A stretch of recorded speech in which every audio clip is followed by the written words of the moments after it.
Order! Order! You are an incorrigible delinquent at times. Behave yourself, man!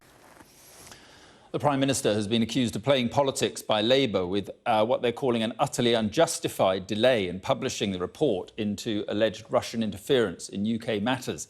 Questioned in the Commons today, the government defended the decision not to publish the document, which needs sign-off from the Prime Minister, saying it was not unusual.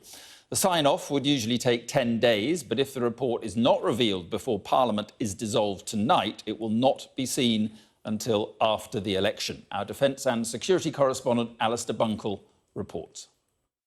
The Russian poisoning of a former spy in Salisbury was an obvious and blatant attack on UK soil. So too is the annexation of Crimea and an attempted assassination in Montenegro. What has been harder to see and harder to confirm is Russian interference in elections.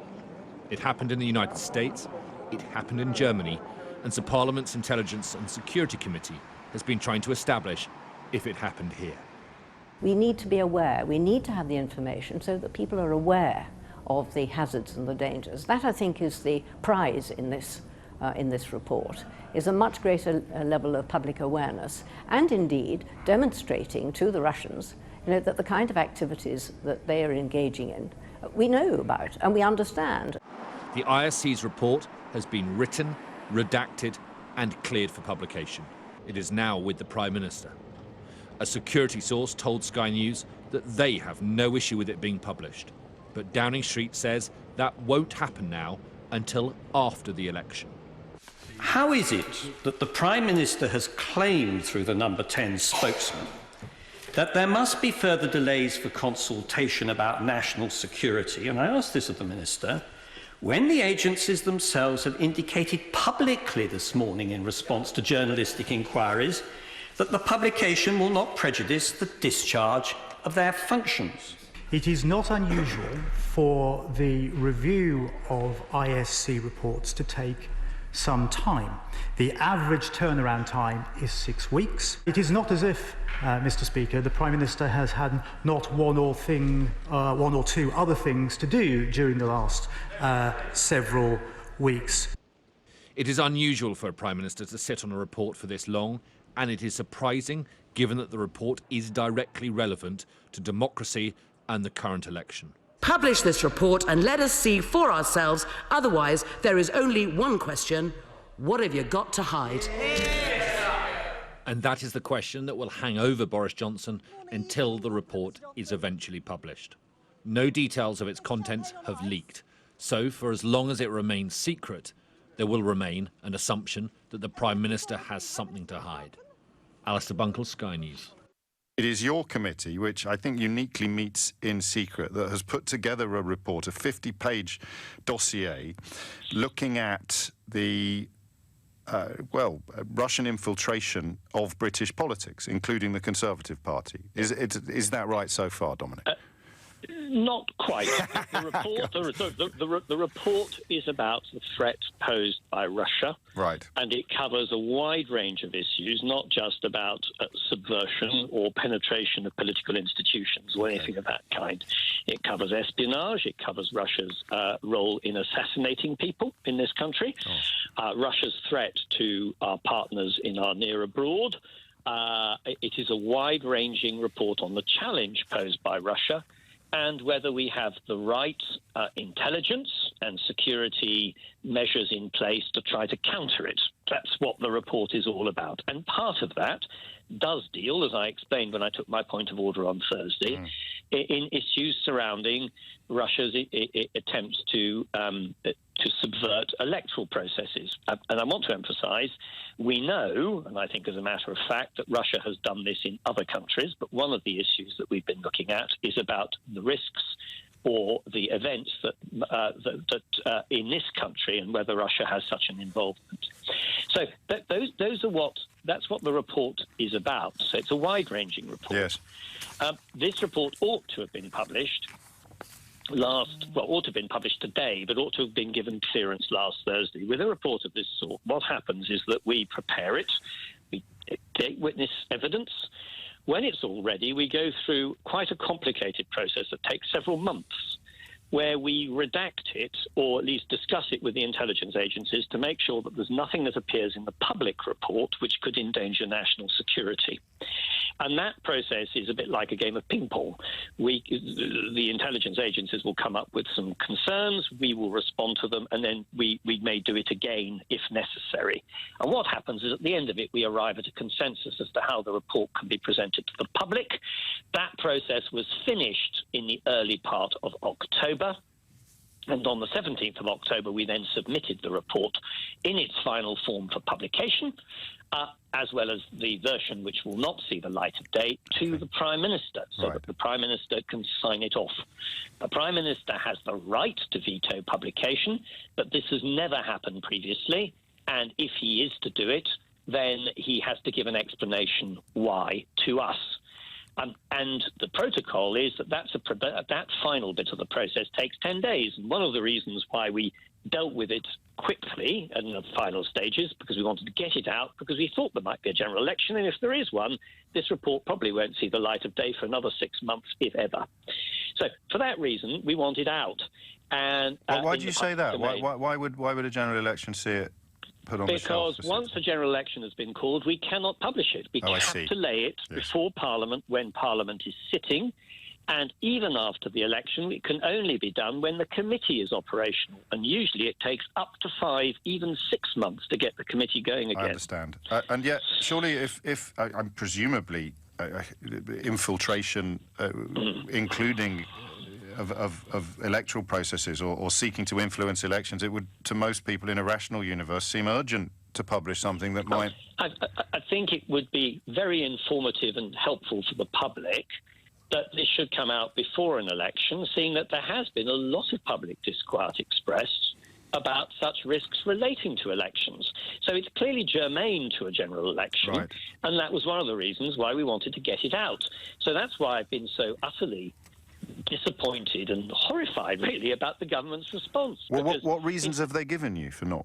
Well, they haven't given us a reason. The only reason they've given is an entirely incredible one. They've returned and said, not, we don't want to publish this because there's an overarching national security reason for not doing so, which in my view doesn't exist anyway. They've come back and said, oh, no, we haven't had anything like enough time to consider this. This has to go through a very complex process to ensure that it's ready for publication. But this complex process has already happened.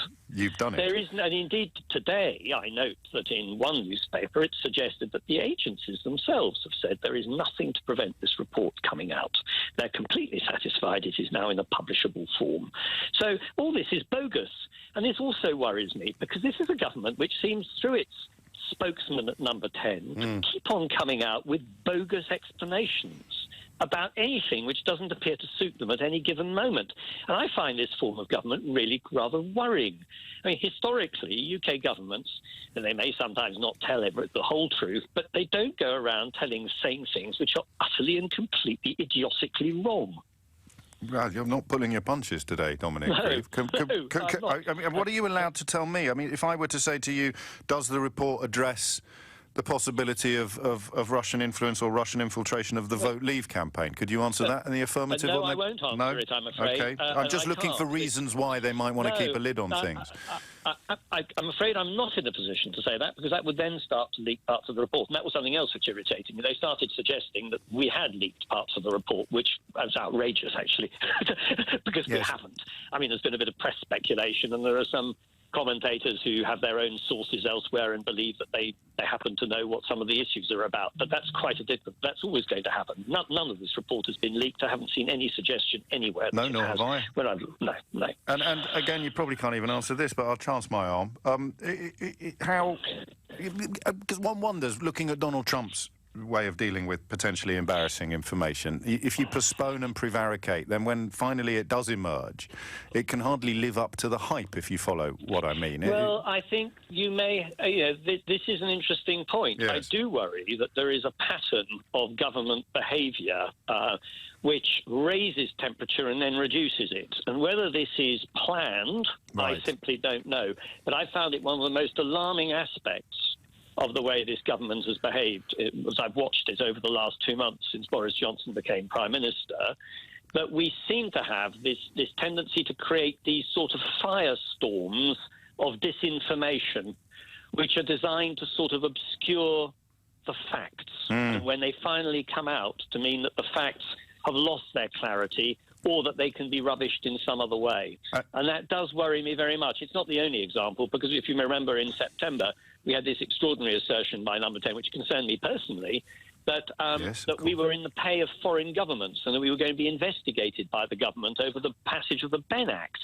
And, a week later, I had a letter from the Cabinet Secretary saying, of course, there's no investigation. But the fact is that Number 10 was prepared to put all this rubbish out quite deliberately in order, firstly, to blacken me and also Oliver Letwin and Hilary Benn. I mean, this is all nonsense. And this is part, and there are other examples. And nobody gets held to account for that in most lines of work. Most people listening to this, if they did that at work, they'd expect to be punished pretty severely. Yeah. And so in conclusion, so we're not going to see it, are we? That's the bottom line. We're not, as it stands, we're not going to see this report. And the reason they've given, sorry to interrupt, but the reason they've given you as chair of the relevant select committee, you dismiss it as you've used the word bogus. You're calling them liars. Well, it is bogus, yes. I mean, they are not telling... If there is a reason, then the Prime Minister should give it. They have the reason which they've given, which is, this is too complicated and delay, is bogus. Yes, it's just untrue. Because the long clearance process that began in late March has now been completed. Yes. Absolutely. It doesn't need more. It doesn't need more time. The Prime Minister could take a view on this and might have had ample time. He's had over 2 weeks. All right, one last try. Nearly 3 weeks. One last try. I mean, would the report that you, essentially authored as chair of the Select Committee, would it be personally embarrassing to the Prime Minister if it were published? I have no idea if it would be personally embarrassing to the Prime Minister if it were published. It's a report. That's all I could say. I won't be drawn on that. No, well, they wouldn't pay me this week if I didn't. A report assessing Russia's threat to Britain's democratic processes won't be published until after the general election. Senior politicians and peers have accused Boris Johnson of sitting on the report and said the delay for clearance was unusual. Joining me now to discuss this from Westminster is Baroness Neville-Jones, former chair of the Joint Intelligence Committee. Baroness Neville-Jones, thank you very much indeed for being with us. We've heard a lot of talk from the government today about the processes that need to be gone through in order to publish this report. Given its sensitive nature, are they right that they can't rush through its publication? Well, I think there is something slightly unusual about the line that's being taken, because a great deal of that kind of work, ensuring that nothing untoward and nothing that shouldn't be revealed is revealed, has already been done. I mean, the process is the committee writes its report, which is always a very careful piece of work, and they're conscious of the fact that they are not in a position and shouldn't reveal something which is from a national security point of view, sensitive. So they write it very carefully in the first place. It then goes for careful scrutiny by a committee on which the security services and the intelligence services sit for any redactions that are needed. Thereafter, when that work has been done, which takes time, then it goes to Number 10 for a final sign-off. This particular committee, the Intelligence and Security Committee, is not a normal, an entirely normal select committee. And it does have a special regime.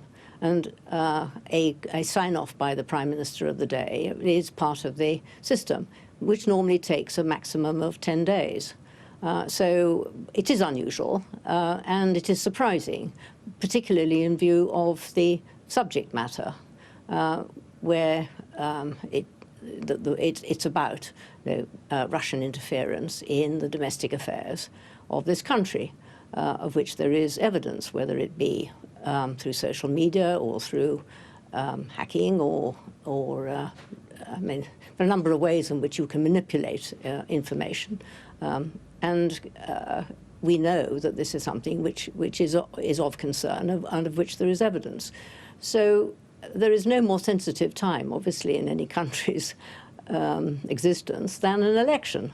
So I think it is really quite strange that the government has decided that it is not appropriate to publish it. And given that this report is into Russian interference into democratic processes, including elections, is it not all the more important that this is published now as we head into an election campaign? Well, I think that's the normal conclusion, yes. I mean, I do find it very surprising. And it gives rise to the suspicion, which I very much hope is unwarranted, that it's not a security reason, but some kind of political reason which lies behind it. And I think that's very unfortunate. And of course, this is a kind of issue, I'm afraid, which will now run through the campaign. So I think it unfortunate and not very sensible of the government to fail to publish. So when Sir Christopher Pincher, speaking on behalf of the government, says we cannot risk this process at risk of undermining our national security, he's wrong. This wouldn't undermine national security because it's already been through those processes as you've outlined. Well, if Number 10 actually has real problems with the redaction, then, I mean, they should get on and get it right. But publish. These things, do not take weeks and weeks. With the careful work that's been done behind it, it would be very surprising if there were really large issues there that needed further work from the security point of view. So I am very surprised, and I am rather perturbed because I think it's creating an unnecessary suspicion about the government's motives. Why then do you think the government is so reluctant to publish this? I wish I knew. I wish I knew. I mean, I think that it's not sensible because I think it is giving rise to suspicion. That somehow there's something peculiar and something of a political nature which is in the text. That's not the committee's business. And I doubt very much, if the committee, it would be very surprising if the committee had angled it in a political way. This is a cross-party committee of privy councillors, very senior, very responsible people. And that's not their, it's not their game, it's not their style to engage in political backbiting and activity. Their work is serious security work, so I find it very surprising, and I do think it does trouble me that the government is simply not getting on with it in a straightforward way in publishing.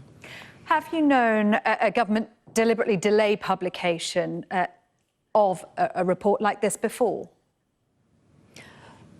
Well, I'm not aware of a delay of this kind, and I think probably if there had been, when we would have heard about it previously. I can't be absolutely categorical on that. But I think this is unprecedented, which is, of course, why the committee themselves are so surprised that it hasn't happened before. And it is a great pity, given the subject matter and given its relevance to current events, that it's not being put into the public domain, so that people are aware, of what the hazards potentially are. Baroness Neville-Jones, thank you very much indeed for your time. Thank you.